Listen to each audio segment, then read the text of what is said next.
अस्सलाम वालेकुम। आज हम सही बुखारी की सबसे पहली हदीस पर बात करेंगे।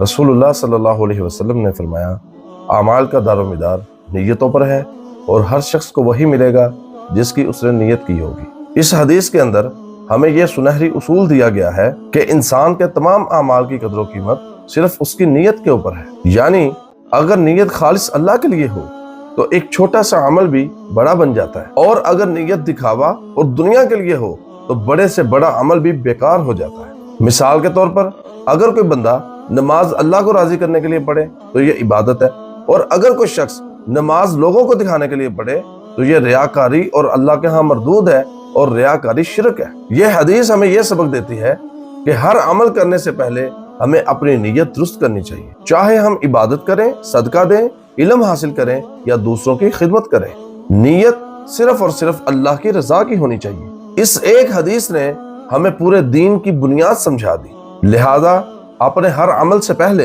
अपनी नीयत को परखें ताकि हमारा हर अमल अल्लाह की बारगाह में कबूल हो सके। अल्लाह ताला हमें इखलास के साथ अमल करने की तौफीक अता फरमाए। अगर आपको ये बात पसंद आई हो तो हमारी वीडियो को लाइक करें, दूसरों तक पहुंचाएं और हमारे चैनल को सब्सक्राइब करें।